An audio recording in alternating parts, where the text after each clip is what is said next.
포로로 살고 있던 이스라엘 백성은 페르시아의 바벨론 점령으로 고향으로 돌아갈 수 있게 됩니다. 포로에서 해방돼 고향으로 돌아가는 일을 생각하면 마냥 좋을 것 같습니다. 그러나 돌아온 고향에는 이미 정착해 있던 사람들과의 갈등이 기다리고 있었습니다. 오랫동안 고향을 떠나 살던 조선족이 우리 동네로 대거 돌아온다고 생각해 보십시오.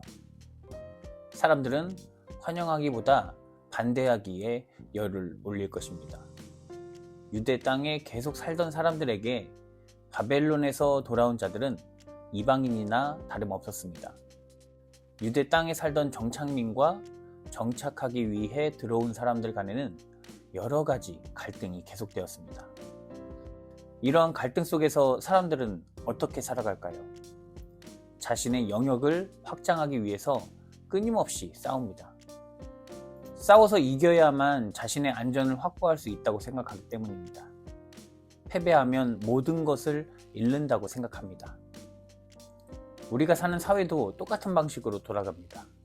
많이 가지기 위해서 싸우고 빼앗고 상대를 넘어뜨립니다. 승패가 갈리면 갈등이 끝날까요? 그렇지 않습니다.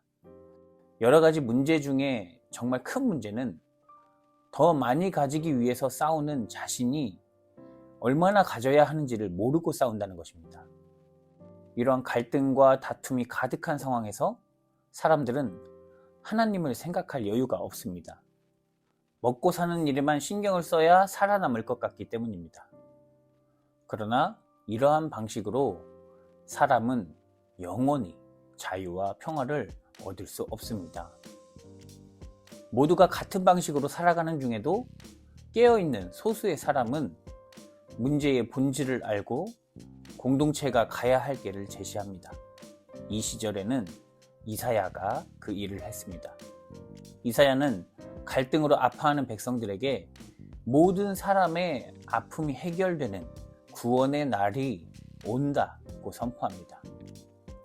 이사야는 여호와께서 내게 기름을 부으시니 그의 영이 나에게 임했다라며 하나님께서 가난한 자에게 아름다운 소식을 전하게 하셨다라고 합니다. 가난한 자는 잦은 전쟁으로 삶의 모든 기반을 잃어버린 현재 백성들입니다.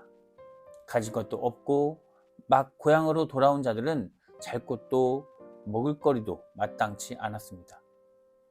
이럴 때는 그나마 인간답게 살도록 지탱해주던 윤리나 가치관, 종교마저 아무런 힘을 발휘하지 못합니다. 삶을 바라보는 방식이 짐승에 가까워지는 겁니다. 이런 위기 속에 있는 자들에게 아름다운 소식은 무엇이라고 생각할까요? 기본소득이나 복지라고 생각할 겁니다. 그러나 이 모든 것은 인간적인 차원에 지나지 않습니다. 아무리 뛰어난 진보와 섬세한 복지가 이루어진다고 해도 사람들은 경쟁할 것이고 질투하며 서로를 비교할 것입니다. 이사야가 전하려고 하는 아름다운 소식은 사람이 생각하는 것 이상입니다. 그것은 가난한 자들의 슬픈 현실을 온전히 극복하는 힘은 물질이 아니라 하나님에게서 온다는 사실입니다. 이사야는 2절에서 은혜의 해와 보복의 날이 있을 것이라고 말합니다. 여호와의 은혜의 해와 우리 하나님의 보복의 날을 선포하여 모든 슬픈 자를 위로하되. 은혜의 해는 구약 전통에 있는 안식년과 희년을 연상시키는 말입니다. 인간의 생각으로 인해 병든 세상을 회복시키는 해입니다. 종되었던 사람이 자유인이 되고 빼앗긴 땅을 돌려받게 됩니다.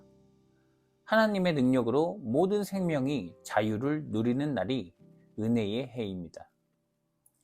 이사야는 동시에 보복의 날이 온다고 합니다. 하나님을 잊고 생명을 경시하며 악행을 서슴지 않는 사람들은 하나님의 은혜를 함께 누릴 수 없습니다. 8절을 읽겠습니다.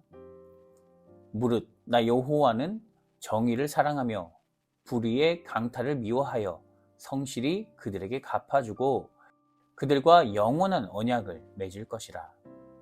보복은 불의와 강탈을 일삼는 자들에게 내려집니다. 그들은 근본적으로 하나님을 모르고 자기 뜻대로 사는 자들입니다. 그들은 하나님의 생명나라에서 완전히 배제될 것입니다. 생명의 주인과 함께 있지 못하는 것이 보복이고 죽음이며 지옥입니다. 은혜의 해는 하나님과 하나 되어서 생명 충만을 누리게 된다는 뜻입니다. 세상에서 부와 명예를 누리는 것보다 하나님을 알고 그와 하나 되는 것이 참된 기쁨이라는 것을 느끼는 자는 은혜의 해가 어서 오기를 바랍니다. 그리고 가난한 현실 속에서도 하나님을 기쁨으로 찬양할 수 있게 되지요. 그래서 이사야는 10절에서 내가 여호와로 말미암아 크게 기뻐하며 내 영혼이 나의 하나님으로 말미암아 즐거워하리니 라고 선포한 것입니다. 이사야의 선포가 이스라엘 백성들에게 설득력 있게 들렸을까요? 백성들은 이사야가 말하는 은혜의 해가 경제적 가난이 해결되는 날이라고 생각했습니다. 그런 날이 오지 않고 갈등도 해결되지 않자 백성들은 하나님을 의심하고 배신했습니다. 이사야 65장 3절부터 5절에는 백성들의 태도가 나옵니다. 그들은 그들의 욕구를 충족시켜 줄 것으로 믿는 이방신에게 제사를 지냈고 무덤 사이에서 밤을 지새우며 죽은 자와 교접하려고 했으며 하나님을 신뢰하는 자들에게 나는 너보다 거룩하다 라고 말했습니다. 하나님과 함께 있는 것이 복이다 라는 선포는 오늘도 많은 사람에게 아무런 의미 없는 말로 들릴 것입니다. 많은 사람이 복을 건강이나 돈, 명예와 같은 것으로 생각하기 때문입니다. 이런 세상에서 그리스도인은 어떻게 참된 하나님을 볼 수 있을까요? 이사야가 남들이 알지 못하는 하나님의 목소리를 듣고 그 은혜를 선포할 수 있었던 이유는 1절에서 말했듯이 주 여호와께서 이사야에게 그 영을 내리셨기 때문입니다. 하나님의 영이 내리지 않으면 사람은 하나님을 인식할 수가 없습니다. 하나님을 참되게 고백하는 일은 하나님의 영이 내렸을 때 가능한 것입니다. 훗날 예수님은 안식일에 회당으로 들어가셔서 오늘 본문인 이사야 61장의 1절과 2절을 읽습니다. 그리고 이렇게 말씀하십니다. 이 성경 말씀이 너희가 듣는 가운데서 오늘 이루어졌다. 누가복음 4장 21절 말씀이죠. 이는 곧 이사야가 선포한 주님의 은혜의 해, 그 해가 왔다라는 뜻이며 동시에 내가 메시아다 라는 말입니다. 사람들은 그냥 요셉의 아들이라며 믿지 않았습니다. 그러자 예수님은 회당에 모인 자들의 반응을 예상했다는 듯이 역사적으로 예언자가 받은 푸대접, 가난한 자들에게만 보이신 기적, 이방인에게 베푸신 치유를 예로 들며 믿지 않는 그들을 비판합니다. 그러자 화가 난 고향 사람들은 예수님을 쫓아내고 낭떠러지로 던지려고까지 합니다. 이후에도 바리새인과 서기관 등 많은 유대인은 예수님의 말씀을 이해하지 못합니다. 예수님의 말씀에 증거를 내보이라 하며 표적을 보여달라 말합니다. 그들이 바라는 표적은 로마로부터의 독립이었고 마술과 같은 기적, 치유였지요. 그들은 하나님의 아들 앞에서 그의 참됨을 알아보지 못했습니다. 여호와의 영이 없었기 때문입니다. 지금도 인간적인 표적을 바라고 교회를 다니는 사람들이 많습니다. 신앙생활을 하면서도 불만과 불안이 늘 산적해 있습니다. 그러나 하나님의 영이 내린 사람들은 오늘 기뻐할 수 있습니다. 놀라운 기적이 벌어지지 않아도 먹을 것이 부족해도 하는 일이 자꾸 꼬이고 넘어져도 하나님의 영원한 약속을 기다리며 살기 때문입니다. 이 믿음은 예수 그리스도를 통해서 우리에게 왔습니다. 특별한 선지자들만 듣던 하나님의 말씀이 이제 예수님을 통해서 모든 사람에게 열렸습니다. 예수님은 우리와 같은 인간의 몸을 가지고 있었지만 하나님의 뜻을 온전히 살아내셨습니다. 사람들은 그를 억울하게 죽은 불쌍한 자라고 여겼지만 그를 사랑했던 자들은 부활을 경험했습니다. 그리고 성령을 경험합니다. 주님께서 기름을 부으시고 주 여호와의 영을 내리신 증거입니다. 지금도 예수 그리스도를 믿고 그를 통해 하나님과 하나 되기를 원하는 모든 사람에게 하나님은 그 영을 부어주고 계십니다.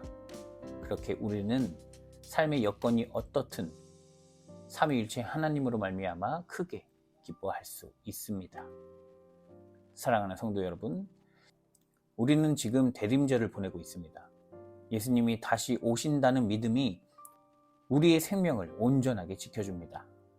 그를 따를 때 고난을 받을 수도 있고 십자가를 지게 되는 수모를 겪게 될 수도 있습니다. 그러나 하나님의 영이 있기에 우리는 얼마든지 견딜 수 있으며 기뻐할 수 있습니다. 부활한 자, 생명을 얻은 자로 살게 하신 하나님의 초대를 기꺼이 받아들이며 다시 오셔서 세상을 완성하실 하나님을 함께 찬양하는 우리가 되기를 간절히 소원합니다. 죽음에서 부활하신 예수 그리스도를 통해 주님의 영을 부으시고 영원한 나라를 꿈꾸게 하신 하나님 감사와 찬양을 드립니다. 주께서 약속하신 영생의 소망이 사랑 없는 세상 가운데 사는 우리에게 유일한 소망이니 다시 오실 주님을 간절히 기다리며 어두운 세상 속에서도 당당하게 살아가도록 힘과 용기를 주시옵소서. 예수 그리스도의 이름으로 기도드립니다. 아멘.